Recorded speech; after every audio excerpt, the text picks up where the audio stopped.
Welcome back. You are listening to the home of forbidden romances. Prepare yourself, because tonight's story will leave you breathless. The pain wasn't a dull ache. It was a serrated blade dragged slowly down the length of his spine, severing rationality from instinct with every agonizing pulse.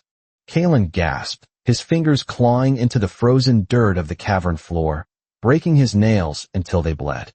There was no time for dignity. No time for the icy composure that had earned him the moniker, the Frost of the Federation. His vision swam in a haze of red and violet, the bio-alarm in his blood screaming a warning that was no longer just a threat. It was an execution order. He was dying, his physiology turning against him in the wake of a crash that had shattered not only his ribs, but the fragile glass vials of the suppressants that kept his true nature hidden. He was an Omega in the violent throes of an induced heat, trapped in a collapsed subterranean bunker with the only man in the galaxy who wanted him dead. General Silas Vane stood by the sealed blast doors, his back turned to the whimpering heap on the floor. The Alpha's silhouette was imposing, a mountain of black military-grade nanofiber and rigid muscle. He was checking the atmospheric sensors, or pretending to. The air in the bunker was thin, stale, and rapidly filling with a scent that shouldn't have existed in a war zone. A scent like crushed lilies and ozone, sweet enough to rot teeth, sharp enough to trigger a predator's aggression response. "Stop making that noise, Kalen," Silas growled, his voice a low rumble that vibrated through the floorboards and straight into Kalen's fevered marrow. "If the structural integrity doesn't kill us, your pathetic sniveling will." Kalen tried to retort, tried to summon the biting wit that had defined their decade-long rivalry across the stars. They were the prodigies of opposing factions, Silas, the Emperor's iron dog, and Kalen, the Federation's tactical genius. They had traded missile salvos, exchanged scars, and decimated each other's fleets. Hate was the only language they spoke fluently. But now, Kalen couldn't speak. His throat was parched, swollen shut by the rush of hormones flooding his system. The heat wasn't natural. It was a biological recoil from years of heavy chemical suppression. His body, finally off the leash, was burning him alive from the inside out. Help! The word was a fractured whisper, a disgrace. Kalen hated himself for saying it. He hated the tears that leaked from his eyes, hot tracks scalding his freezing cheeks. Silas turned slowly. In the dim, flickering blue light of the emergency strobes, the Alpha's eyes, usually a cold, steel gray, were darkening, the pupils blowing wide until they swallowed the irises. He could smell it. The distress. The sweetness. The undeniable biology of an Omega in critical condition. "What did you say?" Silas took a step forward, his boots crunching heavily on the debris. He looked like a wolf approaching a wounded deer, caught between the urge to kill and the urge to devour. "I need." Kalen curled in on himself, a violent shudder racking his slender frame. He was wearing his pilot's suit, unzipped to the waist to relieve the unbearable heat, exposing the sheen of sweat on his pale chest. "My inhibitor. Destroyed in the crash. I'm going into." Shock. Silas froze. The realization hit him with the force of a kinetic round. "You're an Omega." It wasn't a question. It was an accusation. The Federation's top strategist is a chaotic and bonded Omega. If High Command knew, they'd have you shackled in a breeding facility within the hour. "I don't care," Kalen choked out, his hands trembling as he reached toward his neck, toward the gland that was pulsing painfully beneath the skin. "It hurts. Silas, it hurts." The use of his first name, spoken with such raw vulnerability, seemed to strike the Alpha physically. Silas stopped 3 feet away, his jaw clenched so tight a muscle feathered in his cheek. He was fighting it, the Alpha instinct to claim, to comfort, to dominate the distress source.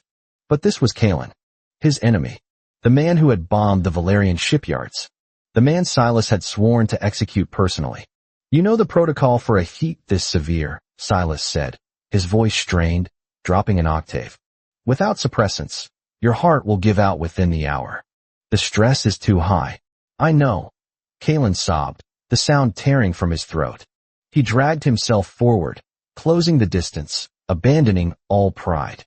He grabbed the fabric of Silas's tactical trousers, looking up with eyes that were glassy and desperate. "I don't want to die here. Not like this."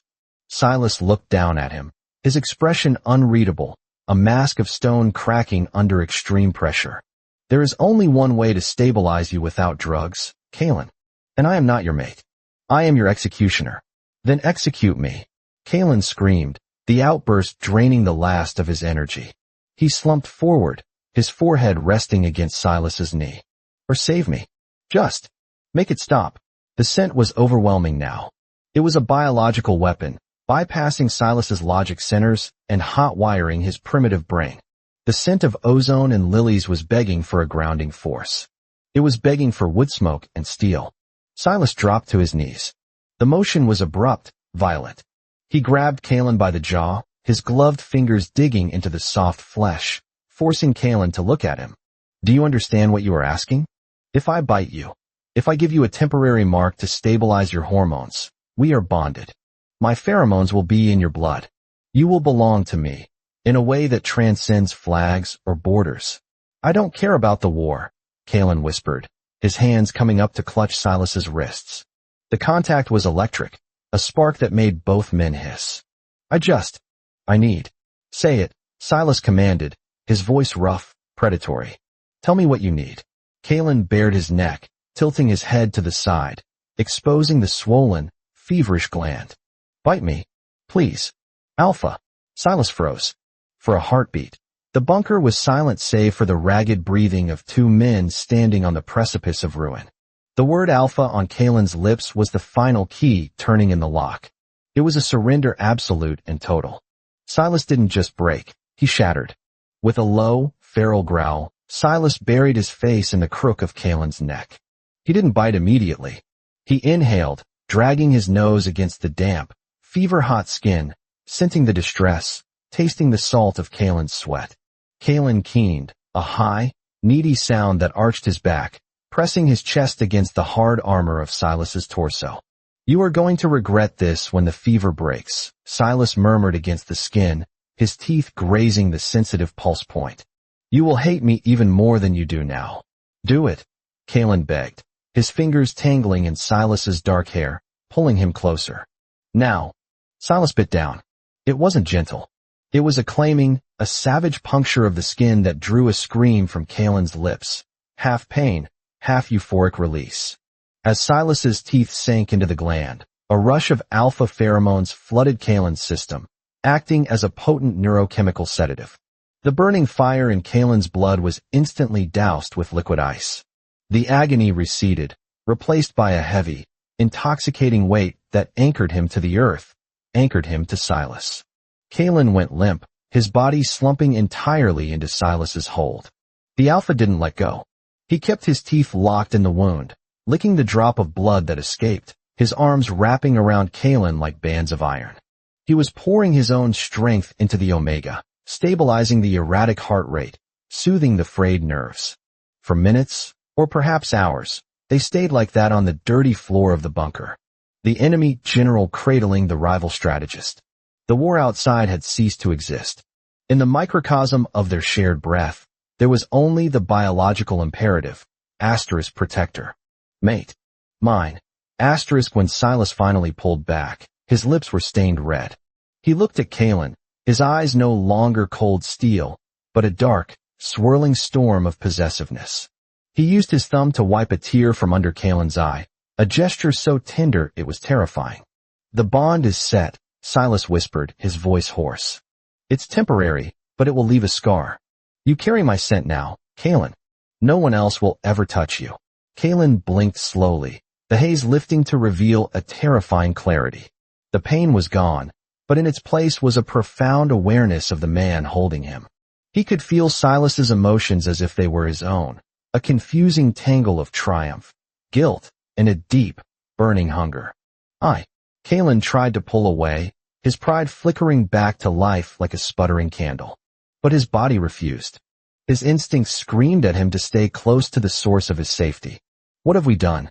We survived, Silas said, shifting his grip to pull Kalen against his chest, tucking the Omega's head under his chin. Sleep. The rescue beacon is active. When they find us, we'll deal with the politics. For now, you stabilize. Kalen wanted to argue. He wanted to push the enemy away, to retrieve his weapon and finish the mission. But the scent of wood smoke and steel was wrapping around him like a heavy blanket. His eyelids drooped. The exhaustion of the heat crash dragged him under.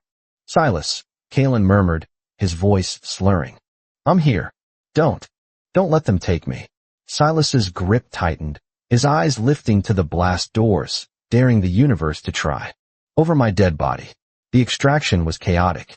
Federation and Imperial dropships arrived simultaneously, weapons locked, a standoff over the wreckage of the command bunker. But when the doors were pried open, the soldiers found something that defied the logic of the war. General Vane emerged, carrying the unconscious body of Commander Vance. When a Federation medic rushed forward to take Kalen, Silas snarled, a visceral, low-frequency sound that made the betas in the squad flinch and step back. It was a territorial warning. "He stays with me," Silas barked at the confused medics. "His vitals are unstable. I am his anchor." The ride back to the neutral zone flagship was tense. Kalen woke up in the med bay, not to the sterility of Federation white, but to the dark, muted tones of an Imperial private quarter. He was in a bed, Silas's bed. He sat up, gasping, his hand flying to his neck. A bandage covered the bite mark, but he could feel it underneath. The throb. The connection. He looked around wildly. Silas was sitting in a chair in the corner, stripped of his armor, wearing only a black undershirt and trousers. He was cleaning a sidearm, his movements methodical. He looked up as Kalen stirred. "Easy," Silas said, setting the gun down. "You've been out for 12 hours. Why am I here?" Kalen demanded, though his voice lacked its usual venom. "Why aren't I in the brig? Or dead?"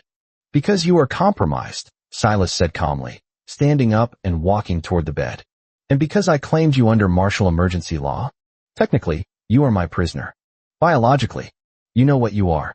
Kalen flushed, the memory of his desperate begging flooding back. Asterisk bite me. Please. Asterisk shame, hot and prickly, washed over him. It was the heat. It wasn't real. Wasn't it? Silas stopped at the edge of the bed. He leaned down, placing a hand on the mattress, trapping Kalen. "You begged me, Kalen. You didn't ask for a medic. You didn't ask for mercy.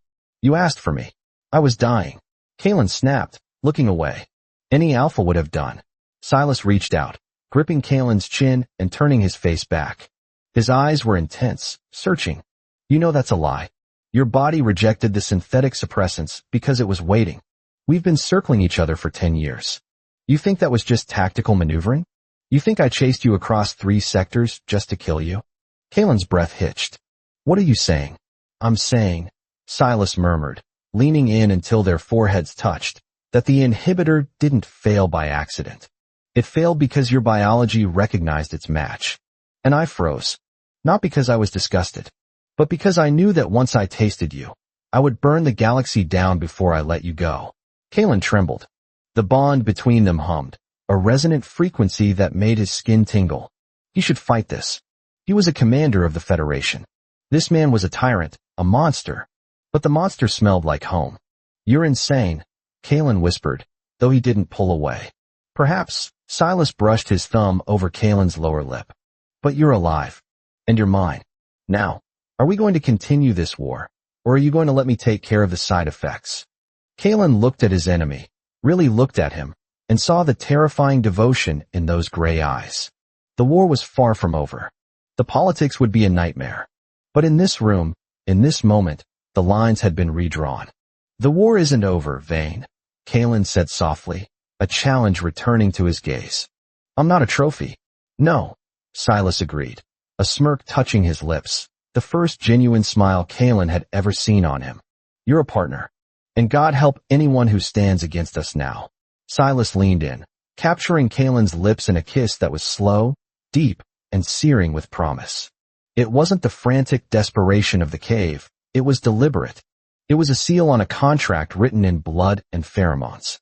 And as Kalen closed his eyes, melting into the embrace of his archenemy, he realized the most dangerous thing wasn't the heat, or the war, or the bite. It was the fact that he didn't want it to stop. And that is how the Iron Dog claimed the frost of the Federation. If you enjoyed seeing Silas lose his control for the sake of his enemy, destroy that like button. And tell me in the comments, Would you forgive a sworn enemy if they were the only one who could save your life? I'll be reading your answers. Subscribe for the next chapter. Until then,